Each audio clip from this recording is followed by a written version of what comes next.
సైన్యం వెళ్లిపోయిన తర్వాత కూడా యుద్ధం ఆగిపోదు. అమెరికా అడుగులు వెనక్కి తీసుకున్న చోట బాంబుల నీడ మిగులుతుంది. 2025లో పాకిస్తాన్ ఇదే నిజాన్ని దారుణంగా అనుభవించింది. అమెరికా వదిలేసిన తుపాకులు ఇప్పుడు పాకిస్తాన్ వీధుల్లో మాట్లాడుతున్నాయి. ఒకప్పుడు ఆఫ్ఘనిస్తాన్ లో భద్రత పేరుతో దిగిన ఆయుధాలు ఇప్పుడు బలూచిస్తాన్ లో మార్కెట్ల మధ్య, బస్సుల్లో, సైనిక శిబిరాల దగ్గర పేలుతున్నాయి. దీని కారణంగా 2025లో పాకిస్తాన్ రక్తపాతం మధ్య బతుకిడ్చింది. సూసైడ్ బాంబర్లు పెరిగారు. భీకర దాడులు తిరిగి వచ్చాయి. అధునాతన ఆయుధాలతో ఉగ్రవాదులు మళ్లీ శక్తివంతమయ్యారు. ఆఫ్ఘనిస్తాన్ లో అమెరికా తయారు చేసిన ఆయుధాలు 2025 పాకిస్తాన్ ను దహనం చేశాయి. ఇంతకీ 2021లో ఆఫ్ఘాన్ తిరిగి వెళ్లిపోయిన తరువాత ఆయుధాలు ఎవరి చేతుల్లోకి వెళ్లాయి? ఫిదాయిన్ దాడులు ఎందుకు మళ్లీ పుట్టుకొచ్చాయి? అమెరికా రాజకీయాల నీడలో నలిగిన మరో దేశం గురించి ఇప్పుడు తెలుసుకుందాం.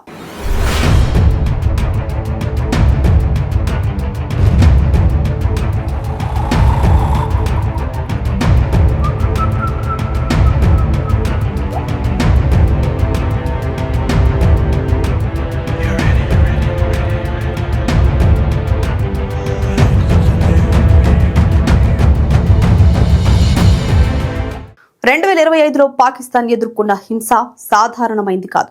ఇది ఒక్కసారిగా పుట్టిన ఉగ్రవాదం కూడా కాదు. దీని వెనుక ఒక స్పష్టమైన టైం లైన్ ఉంది. 2021 ఆగస్టులో అమెరికా ఆఫ్ఘనిస్తాన్ నుంచి సైన్యాన్ని వెనక్కి తీసుకున్నప్పుడు అక్కడ మిగిలిపోయిన ఆయుధాల పరిమాణం ప్రపంచాన్ని ఆశ్చర్యపరిచింది. పెంటగాన్ లెక్కల ప్రకారం ఆఫ్ఘాన్ భద్రతా దళాలకు ఇచ్చిన దాదాపు $90 బిలియన్ విలువైన ఆయుధాలు, వాహనాలు, నైట్ విజన్ పరికరాలు, అసాల్ట్ రిఫైల్స్, హెలికాప్టర్లు తాలిబాన్ చేతుల్లోకి వెళ్లాయి. ఆ తరువాత వాటిలో సగానికి పైగా ఆయుధాలు ఎక్కడున్నాయి అన్న దానిపై అమెరికాకే స్పష్టత లేకుండా పోయింది. ఈ ఆయుధాలే క్రమంగా బ్లాక్ మార్కెట్ మార్గాల్లో పాకిస్తాన్ లోపలికి ప్రవేశించాయి. అధికారిక లెక్కల ప్రకారం 2025లో పాక్ లో 1066 ఉగ్రదాడులు జరిగాయి. ఇది 2024తో పోలిస్తే భారీ పెరుగుదల.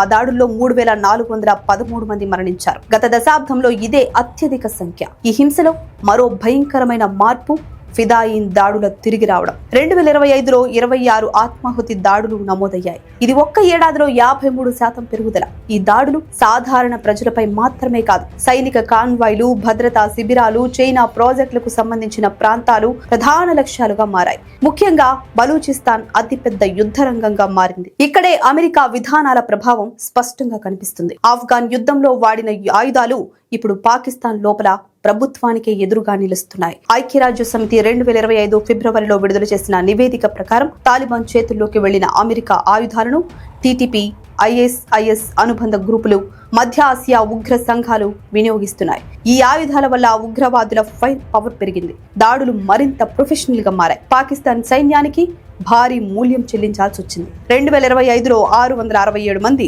భద్రతా సిబ్బంది మరణించారు. ఇది 2011 తర్వాత నమోదైన అతిపెద్ద సంఖ్య. సామాన్య ప్రజల మరణాలు కూడా పెరిగాయి. 580 మంది పౌరులు ఈ హింసలో ప్రాణాలు కోల్పోయారు. ఒకవైపు టీటీపీ లాంటి ఉగ్ర సంఘాలు, మరోవైపు బలూచ్ విముక్తి ఉద్యమంతో పాక్ చెల్లా చెదురైంది. అయితే ఈ సంక్షోభం కేవలం పాకిస్తాన్ మాత్రమే సృష్టించుకుంది కాదు. ఇది దశాబ్దాల పాటు అమెరికా యుద్ధ రాజకీయాలు పోషించిన విష విత్తనం. ఇది ఉగ్రవాదుల విజయం కాదు, ఇది యుద్ధాన్ని వ్యాపారంగా మార్చిన శక్తుల వైఫల్యం. ఆయుధాలు ఇచ్చి దేశాలను వదిలేసి పరిణామాలకు బాధ్యత తీసుకొని రాజకీయాల ఫలితం. అందుకే 2025 పాకిస్తాన్లో జరిగిన రక్తపాతం ప్రపంచానికి ఒక హెచ్చరిక. అమెరికా ఎక్కడ అడుగు పెడితే అక్కడ ఇలాంటి దుస్థితి తప్పకపోవచ్చు. ఆ హింస కేవలం ఆ సంబంధిత దేశానికే పరిమితం కాదు, అది సరిహద్దులు దాటి మరొక దేశాన్ని కాల్చేస్తుంది. దీనికి పాకిస్తాన్ అతిపెద్ద ఉదాహరణ.